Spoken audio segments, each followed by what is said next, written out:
നിയമസഭാ തിരഞ്ഞെടുപ്പ് നടക്കുന്ന പാലക്കാട് മണ്ഡലത്തിൽ വ്യാജ വോട്ട് പരാതിയിൽ അന്വേഷണം. ബൂത്ത് ലെവൽ ഓഫീസർമാരോട് ജില്ലാ കളക്ടർ എസ് ചിത്ര വിശദീകരണം തേടി. മണ്ഡലത്തിൽ 2000-ലധികം വ്യാജ വോട്ടുകൾ ഉണ്ടെന്ന പരാതി ഉയർന്നതിന്റെ അടിസ്ഥാനത്തിലാണ് നടപടി. ഇന്ന് തന്നെ തിരഞ്ഞെടുപ്പ് ചുമതലയുള്ള ഉദ്യോഗസ്ഥരുടെ യോഗവും ചേരുന്നുണ്ട്. പരാതിയിൽ അന്വേഷണം നടത്താനാണ് ജില്ലാ ഭരണകൂടത്തിന്റെ തീരുമാനം. മണ്ഡലത്തിലെ 176-ാം ബൂത്ത് ലെവൽ ഓഫീസർ ഷീബയോട് കളക്ടർ നേരിട്ട് ഹാജരായി വിശദീകരണം നൽകാനാണ് ആവശ്യപ്പെട്ടിരിക്കുന്നത്. വ്യാജ വോട്ട് ചേർത്തെന്ന ആരോപണത്തിൽ റവന്യൂ തഹസിൽദാർക്കും റിട്ടേണിംഗ് ഓഫീസർമാർക്കും അന്വേഷണം നടത്താൻ ഡെപ്യൂട്ടി കളക്ടർ ഉത്തരവിട്ടിരുന്നു. മണ്ഡലത്തിൽ തിരഞ്ഞെടുപ്പ് ചുമതല വഹിക്കുന്നത് ഡെപ്യൂട്ടി കളക്ടറാണ്.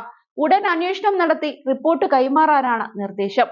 മണ്ഡലത്തിൽ പുതുതായി ചേർത്ത വോട്ടർമാരുടെ കാര്യത്തിൽ വീഴ്ച സംഭവിച്ചുവെന്നായിരുന്നു പ്രധാനമായും ഉയർന്ന ആരോപണം.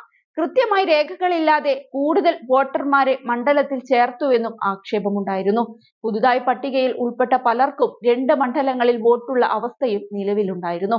എന്നാൽ തങ്ങളുടെ വോട്ട് എങ്ങനെയാണ് പാലക്കാട് എത്തിയതെന്ന് വോട്ടർമാർക്ക് പോലും അറിയാത്ത സാഹചര്യമായിരുന്നു.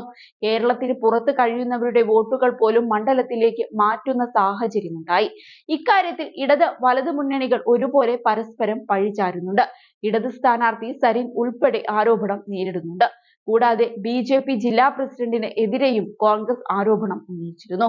3 മാസം മുൻപ് മാത്രമാണ് ഇടത് സ്വതന്ത്രനായി മത്സരിക്കുന്ന P സരിൻ പാലക്കാട്ടേക്ക് വോട്ട് മാറ്റിയതെന്നും കോൺഗ്രസ് നേതാവ് VK ശ്രീകണ്ഠൻ ആരോപിക്കുന്നുണ്ട്. വ്യാജ വോട്ടിന് പിന്നിൽ CPM-ഉം BJP-യുമാണെന്നാണ് കോൺഗ്രസ് ഉന്നയിക്കുന്നത്. എന്നാൽ കോൺഗ്രസും BJP-യുമാണ് ഇതിന് പിന്നിലെന്നാണ് CPM ആരോപിക്കുന്നത്. CPM പാലക്കാട് ജില്ലാ സെക്രട്ടറി EN സുരേഷ് ബാബു ഇത് സംബന്ധിച്ച് കളക്ടർക്ക് പരാതി നൽകുകയും ചെയ്തിട്ടുണ്ട്. 2000-ലധികം വ്യാജ വോട്ടുകൾ ഉണ്ടെന്ന് തെളിഞ്ഞതായാണ് സുരേഷ് ബാബു പറയുന്നത്.